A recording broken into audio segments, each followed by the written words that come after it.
Hi guys, it's Oli from Rad Season. I'm excited to be joined today by entrepreneur, investor, CEO and founder of EXTREME, Alistair Gosling. Al, thanks for coming on the show. Pleasure. Great to be joining you. And hey, Oli, thanks for the invite and the opportunity and the interest in terms of we're up to. Super cool. No worries. And whereabouts are you at the moment? So through lockdown, we've been outside London, just in the hills near Winchester, actually. So we're in the middle of nowhere. It's been good from that respect in terms of being in the countryside, not far from the coast, about 25 minutes. So Good stuff. And have you been able to? Have you been getting out and stuff, or? Yeah. So randomly, last week I looked at everything and I could see a window to get the entire senior management team of EXTREME together in one place. So I wanted to do that, and we did a bit of research over the 2 weeks, and Italy was one of the only countries in the world that we're flying people in from the Seychelles, from Dubai, from Riyadh, from here, from all over, and the UK, and Italy was one of the only countries, even though it had that spike at the beginning, it's now really, super safer. So we ended up doing an offsite last week in Italy. So I brought everybody together, big house, and did 4 days. We did some sports as well. But it was really just looking at the business, what we're doing. Organization is an island called Argentario down the coast from Rome. And we all ended up there. So it was super cool. Nice. And now, I mean, so you guys have hit a bit of a milestone. It's been 25 years since you started EXTREME. Is that right? Yeah. God, now you're making me feel old. Yeah. So 25 years, and just looking at the next 25, super exciting, and looking retrospectively back at things. But 25 years old this year, and I think it's it's an interesting point just in terms of, actually in today's world, you grow these things, but they go up, they go down, they get sold, these things happen. But it's super cool, 25 years old. That's amazing. And I'd love to, I guess, talk about those early days. I mean, with the beginning with you, what was the interest within like EXTREME and action sports? So I'm just going to shut that door slightly. No worries. So look, I was always a never city kid. Always grew up the countryside. Water and kind of mountains were my playgrounds, if you like, and just had a massive love of nature and just that whole thing. My parents, were really into that area. My father farms, and so. Yeah, so it really came down from a love of water and mountains. I was lucky enough to go, get into the Alps in a really somebody early age, and so just really started that kind of, just those two environments, and real passion for, actually I was talking to somebody the other day. If you look at my qualifications, it's dive master, it's dive master pilot, it's boat. I've got my boat captain's license. I've got all those. I'm perfectly qualified ultimately to be on a beach somewhere or on the mountain somewhere. In terms of my A levels and qualifications in those other areas, I'm not so strong, right? So and I'm dyslexic as well. So I think it just it came from a love, a mixture of nature and of the sports, and mixing all of that together from an overall perspective. Mm-hmm. And then, like, would you? So after school, were you traveling around, or? Sorry, just run that again. So were you traveling quite a bit? To were you going diving and skiing and like after school? What did you do? So I ended up at school in Scotland, which again was all outward bound driven. We were the whole thing was very outward bound. Left school, didn't know what to do. Didn't go to university, and basically bummed around. I went from job to job. I did some finance. I managed a band for a year and a half. I did sold phones in the sort of mobile phones. I did all sorts of stuff, right? Just bouncing. And then I ended up travel-wise, ended up heading to the Bahamas and the Caribbean and working for a marine research and environmental station there, and did that for about a year and a half, and just amazing in terms of just on many levels, a lot of marine research and that type of stuff. And then came back, and at that point I was like, right, what am I going to do? And I'd read a book by Mark McCormack, who was he was like kind of the founding sports agent, like, you know, sports management and sports agent. And the book was called What They Don't Teach You at Harvard Business School. And I kind of thought, hey, can I marry kind of my love of these sports and business, and can I mix that up? And I kind of felt I didn't want to work for somebody else. I'd worked for other people through those years straight after school, and so literally, you know, rang my parents, said I'd like to move home, I'd like to use a corner in the garage, is that possible? They were like, oh no, here we go. And so literally moved home and set up. And initially we were focused on two areas. One was doing some athlete management, so trying to support some of the athletes that were out there. And this is Red Bull hadn't even launched. I'm now going to show my age, right? So they were just launching in the UK as I came in. Internet was in the early phases, you know, really dial-ups where there was no broadband, it was all dial-up stuff. And so literally we set up a business doing athlete management and doing TV production and distribution, and built that business. Originally had a partner in the shape of a very lovely old friend of mine called Tom Hutton, who was him and I were you know, in that office driving it. And his parents, he got a lot of pressure home-wise to go and get a proper job. And my dad was saying, go get a proper job all the time as well. And every day I saw him. And so Tom decided time out after about a year or 9 months. So he left. And then that was a bit of a low point. But I continued on, and we stopped the athlete management and then focused in on the TV side of things. And really, it was at that moment in time where the sports were beginning to really gain popularity. You couldn't get them on the internet. You could only get them on videos. And so we set up a TV distribution business, hunting for creators and content and producers who were making amazing, you know, films from around the world across mountain bike, surf, skate, snow, all the sports. And then taking those films, packaging them up, and then TV channels. We went to a lot of trade shows, TV channels would call us. We became known as the specialists in this space. We focused on the niche that we all loved. And so TV channels would call us and say, we're looking for a snowboard series, or we want some mountain bike, or we want a mix of the sports if it was a mainstream channel. And so we started selling packages of, you know, 1 hour a week for 52 weeks, or maybe it's half an hour, whatever it might be. And the sports grew, we grew, and yeah, we grew a super cool business. We're probably 12 of us by the time, you know, got to a good stage. You know, a lot of trade shows each year, doing all of that, catalogs, and just a lot of networking with producers and all those kind of things. But yeah, it was great. A really, really good point. And how did you go about raising money to try and put when you're putting the channels together? How was that?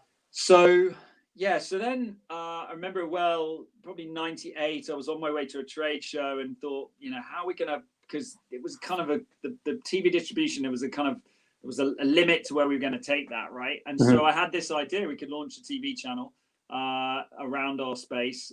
Called it what it was on the tin at the time, the Extreme Sports Channel. And yeah, we put a plan together, and we went out and we spoke to lots of investors, lots of bankers, and you know, many people said, you know, we love the idea, but it's a no, right? And there's many reasons why. And one was we weren't. If you look at us as a management team, I was 26 at the time, 27.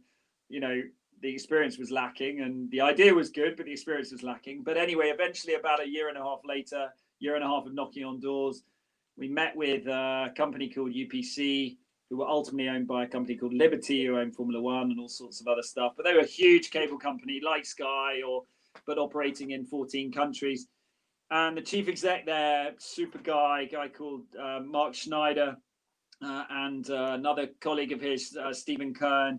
And Stephen saw it, Mark saw it, and had that conversation. And those guys were they were launching 6 new channels. And, we ended up partnering with them, raised $35 million, and then, went on to launch it in 68 countries. So, many countries. And that was a lot of work. That was 10 years of hard grind of flying around Europe and all the rest of it, but also super fun. I mean, like you're working in a space you're passionate. At that point in time, once we launched the channel, my winters, I moved to Switzerland, so I was in the mountains in the winter, and then I was in the summer back in the UK, and so you were just getting this balance of so weekends. It was an amazing moment in time, absolutely incredible, and all the sports, the whole thing was growing, right? Tony Hawk. Everything was just growth around the whole space as the lifestyle took off ultimately. Yeah, and during the beginning of it, was that the sort of boom time? Would you say, like over the last 2 decades, or has it kind of gone through waves? Definitely gone through waves. I think there was definitely a boom moment at that moment in time where it really became really popular. Then it probably dropped off a bit. And by the way, different sports, they do this. They kind of move up and down depending on what's happening, etc. And so you might have a surge in skate, but you'll have a down in one of the other sports. And so a lot of it's weather dependent and all those things. So I would say we're in a surge now. Actually, we're really, and COVID has driven that. I mean, the sales on the product side has gone through the roof. People at home, they can't travel, so they've gone more sort of homebound. In which case, you start to go, okay, what if I'm going to go and buy a surfboard or a paddleboard or whatever it might be, or a bike or something, or a bike or whatever. So people then go, and so this is. I think we're in the moment of massive growth in this space at the moment, which is super cool. So. So, and I've seen them, I've seen it do this over the 25 years, that's for sure. Overall 2008, after 2008, the crash there, that was a definite, after that, there was a definite down, but now we're in an up and, yeah. And then during, when you were working on the channel, were you guys primarily, were you just focused on the TV channel and on the distribution side of things, or were you looking at sort of other aspects in different parts of the industry? Yeah, so I think I always had a vision of building the brand, right, from an overall perspective. But for the big chunk, good few years of the channel business, we did nothing else.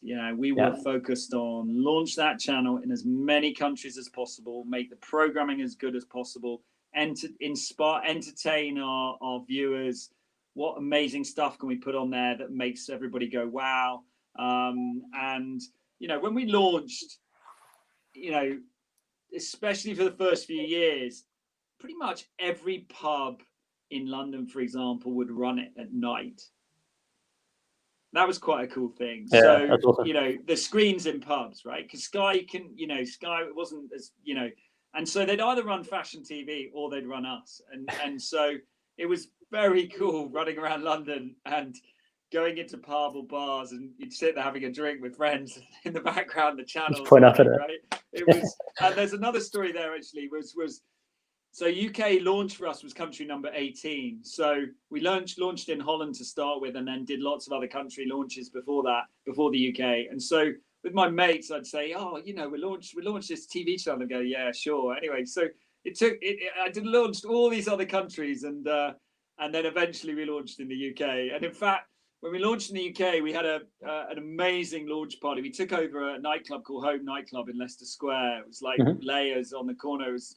And I asked everybody I'd ever met, not kind of, but everybody I'd ever met, right, to that launch party, because we just needed numbers. And that was pressing the launch button on the channel into the UK on Sky and the other cable platforms was that was a good moment. Very, very cool indeed. But yeah, super cool. Yeah, I remember. So I grew up in London, and yeah, I remember sort of watching it as a kid, or as a teenager when I was growing up, and yeah, it was good. I mean, like all the sort of aspiring stuff, and one of the reasons I guess now is sort of heavily into surfing. We're sort of seeing that, and yeah, back then the only other options were you would be waiting for the monthly magazines to come out, whether it be skate or surf or snow, and yeah, it was cool to have and have it on TV as well. And listen, hearing you there, if there's one thing that I'm like, actually I'm just super proud of, and really like is super great thing is, we launched this channel in 68 countries and 100 million homes, and if we've inspired, first of all entertained, but then you inspire people to go, oh, I'm going to go try that sport, right? Or go and do that because it looks amazing. And if it's then done that, then that's just amazing, because somebody, obviously not you, but somebody might have taken a path which was not so good, and they turned left, not right, in which case they ended up doing the sports and not maybe doing drugs or whatever it might be, right? And so that's that's something it's super good. I mean, obviously now there's YouTube, there's Facebook, there's all the other there's the usual other mediums in terms of platforms to get it, but to get content. But in those days it was super good. And what was the journey then after the channel? So after launching it in all those countries, what happened then? So we had an opportunity. So Liberty, the large corporate guys who we were in partnership with, there were some pretty interesting changes there with them, and we had an opportunity to basically what I saw was the market was changing, right? So as digital kicked in, I was like, whoa, okay. Am I going to be watching TV, or am I going to shift into digital, right? And we got it a bit early, but probably 12 years ago. I thought, okay, we want to be thinking forward here. So there was an opportunity to basically went to them and said, look, we'd like to buy the brand. We'll sell you we had a position of 50% stake in the TV channel. We'll sell you our stake in the channel business, and we'll get out. We'll you guys run that, and we'll do some other stuff. And so we did that deal, and that was a great, really great move from our perspective. I mean, if you look at the channel now, I think it's in ballpark 25, 30 countries. It's obviously it's slowed down. It hasn't had the growth, and really is where it's headed digitally is where we focused. So so really now we've got a business that is focused around obviously the brand which we bought, and it's focused really at the highest level is around brand, it's around community. So our community in terms of overall is approaching 20 million connected, either directly or indirectly connected fans, and it's focused around sustainability and environment, which we're really working on, and then technology. So those are the sort of 4 pillars at the highest level that we try to work to. And then we've got 3 divisions. So we've got the media and the marketing, we've got events, and we've got the destinations where we're developing the brand into hotels, parks, resorts, that whole area, and accommodation. And that's really got a whole amazing team of people, from Ryan Maxwell to James Cook-Priest. Ryan runs the media business. Yep. James Cook-Priest runs the events, and Ben Barker runs the destinations with Nicola Packer, our COO, who sits alongside me and really drives things. And so just and their wider team. So yeah, we're really we're in great people around me, and having done it with the channel once, I really feel we're on the move doing it again, but just slightly different in today's world right now with some absolutely fantastic people around me as well. Yeah, that's cool. And when you sort of looked at the brand as kind of being the main focus, with them bringing in with the 4 pillars and looking at destinations, events, and media, and was that all done at the same time, or did you sort of launch? Okay, we're going to launch into events, and then afterwards destinations, or how did you go about that? So really came out of the channel and obviously digital media. We knew media, right? So we've definitely focused over the last 5, 8, whatever years it is on the media side of things. So really building out that part of the business was a really main objective. So if you look at the media business now, we've got a media network running, as I said, approaching 20 million fan base, like, share, all that side of things. And that media network is running at between 50 and 100 million video views a month. So it's doing some reasonably good numbers. And then alongside that is Extreme Studios, so producing content, and the marketing agency. So if brands want to activate in our space, then they can come to us, or and we can then work them through into support them and put a plan together around ambassadors, normally events, storytelling, content, all of those sides of things. So that was really where we grew from. That's where we focused first 5, 8, 9 years out of the channel business. And then on the destination side of things, long growth, that one, because it's real estate based, and that really breaks down into 3 divisions again, which really sits in, building out adventure, indoor and outdoor parks around the world. And a guy called Ben Barker, as I mentioned earlier, he runs that globally with his team and doing an amazing job. You got the Extreme Collection doing accommodation, tents, tree houses, lodges, that side, and hotels.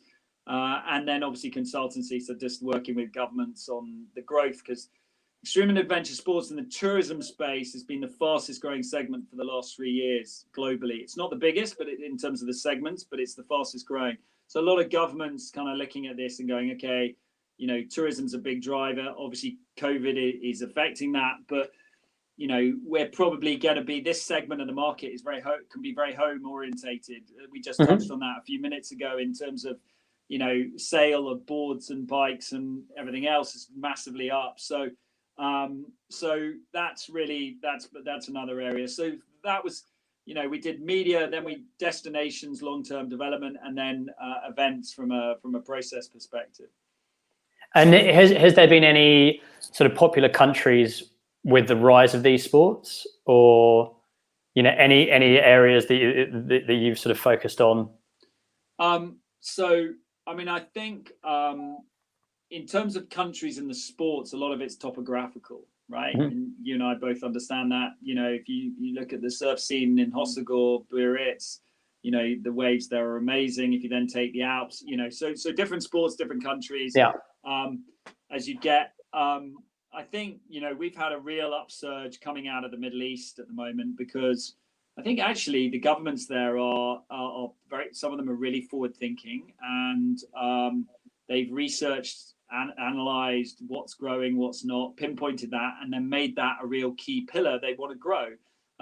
So we're super active across a number of Middle Eastern countries, very active in the Kingdom of Saudi Arabia, where they had no tourism. You've got 33 million people, and they're now, right, we're going to grow our country, and and it's amazing. I mean, it's really incredible to be watching that. Once you get under the skin of it, and there's some bad press around that, but once you get under the skin of that, then and you meet the people, and the 50% of those 33 million are under 30, right? So you got a lot of young people, and they really want to break out and build their country something amazing. Got a very fun, really interesting leadership, who's very young as well. The prince is 34, 35.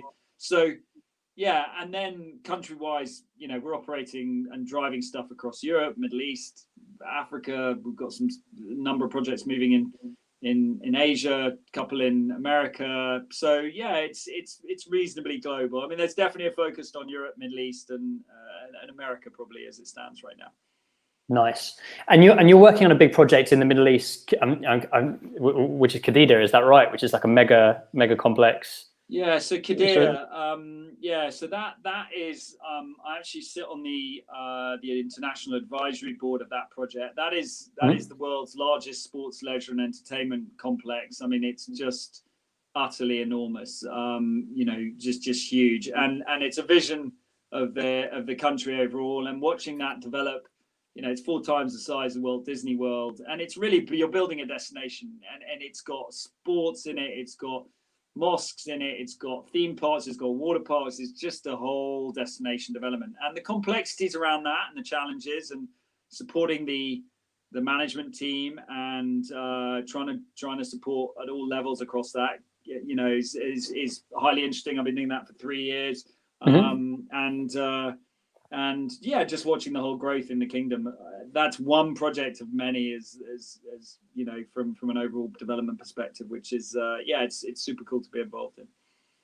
And now, I guess, with everything happening with the pandemic, obviously events have been stalled for until yeah, hopefully they're coming back next year or whenever there's a solution. Yep. And sort of looking at more like local style events. What are you seeing, like any particular trends or anything that you guys are working on within the industry at the moment?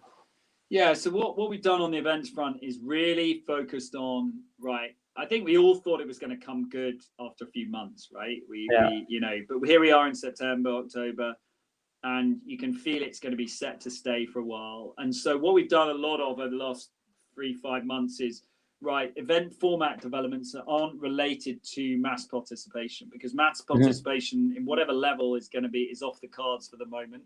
And so on that side of things, you've really, you know, we've developed a number of formats. We haven't announced them yet, but we've got, you know, 4 different formats we've developed, which we think are just more COVID proof than just doing a large festival or whatever that might be. So we've got the IP and the events that we own that are mass participation. They're sitting ready to go on that one.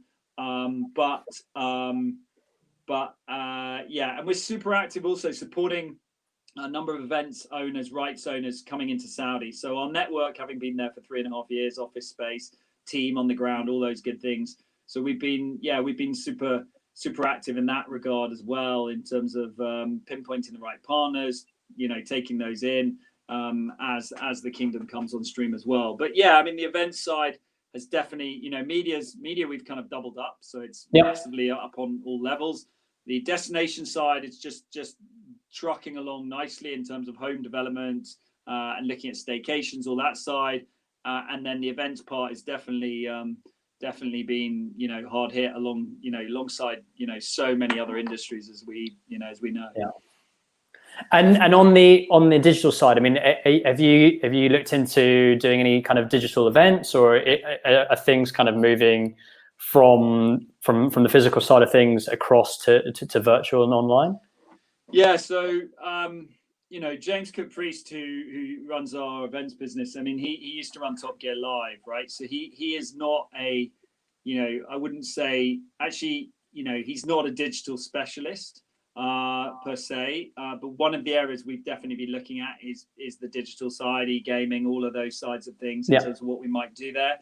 And yeah, we've got one format that's starting to develop in that area that looks really interesting. So we'll see what happens on that one. But I think, you know, when you're in the event space, you want the physical. You want to be there. So you want to be there, right? So it's about we're working through how we can really how we can do some stuff within the framework that we're going to need to be operating in, you know, mindful of COVID. Yeah. And are there any sort of projects that you have coming up later on in the year, or sort of looking at the start of next year, across any of the different divisions? Oh, lots and lots at the moment.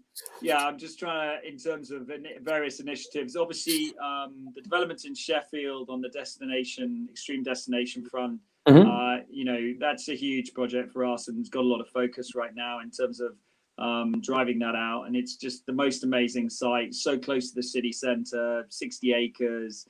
Just you know, there's been delays because of COVID, but just so excited for the city from an overall perspective. And really, you know, projects wise, if you look at it, one of the things we're really looking at is where we can look at on a national country basis, we can bring our destination activations So bring that side of things, then bring in the events, then bring in the athletes that we support and sponsor, and then bring in the media, the storytelling.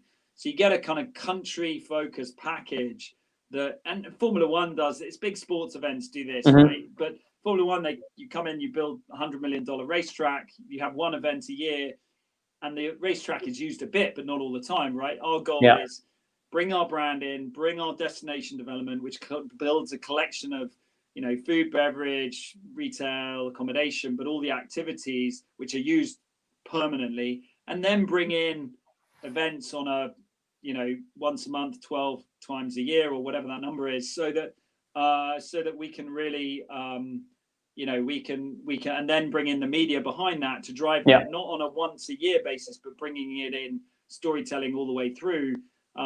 That's really interesting in terms of the coherent offer that we can deliver in. I mean, listen, this is what Walt Disney does with Disneyland, Formula One. I mean, there's all those kind of bits and pieces in there. So that we're getting really, really good traction from that, from a global perspective in terms of governments, which is super cool. Nice. And with the Sheffield project, what's included in that? So is that sort of like a multi sort of action, entertainment, sports park, or? Exactly that. Multiple sports. Obviously, there's ski, there's mountain bike, there's snowboard, etc. So super exciting on that front. Nice. And have you looked into wave parks? Is that something that? Yep, absolutely. Been looking at. Just give me 1 second. Hold on one moment. Yeah, no worries.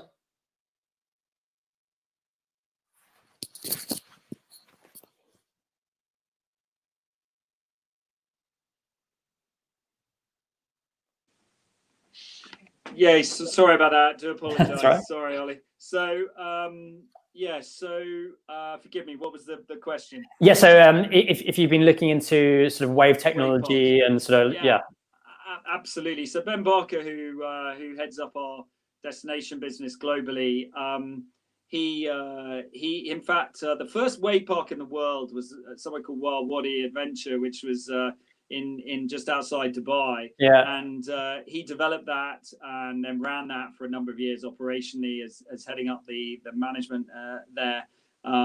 So good amount of experience within the organization. And I think, look, the wave park space, we've got waves planned into some of the projects we're working on. It's hugely exciting in terms of the overall marketplace.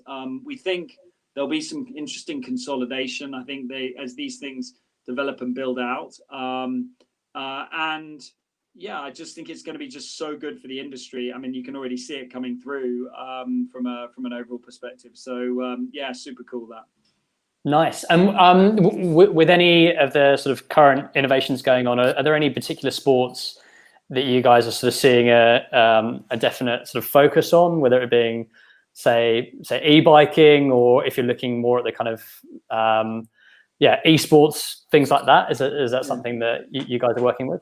So we have a very agnostic, so very much a view across, looking at it all and picking up, I mean, you've picked up there on e-bikes. I mean, I think if you talk to many of the ski resorts, it's been amazing, right? Especially even after COVID, right? The numbers are just through the roof completely and utterly. So that's really, really, very, very good from that respect. And so, I mean, we tend to move across, we're, as I said, agnostic. We tend to move across all of them rather than focusing on one or two. Nice. All good. And what's the best way of people following Extreme, or keeping up to date with what you guys are doing? So multiple sites. Obviously, you look us up on the usuals: Facebook, TikTok, Instagram, in terms of that. But then on the business front, obviously we're posting pretty amazing team around me pretty voraciously on our Extreme LinkedIn account. Usual social channels, and super good from that respect. Good stuff. Well, thanks, Al. It's been great chatting to you and finding out more about Extreme over the years. And we definitely look forward to seeing what's going to go on later this year, and then what projects you guys are up to next year as well. Amazing. Oli, listen, thanks for the interest, the opportunity. Great to chat. And I think you were traveling to France, am I right in saying? I'm heading off to Spain tomorrow. Yeah, driving there across from Portugal. So okay. Yeah. Well, listen, safe travels. Hope that goes well, and yeah, enjoy your time down there. Thanks. Cheers, Al. Have a good one. Bye bye.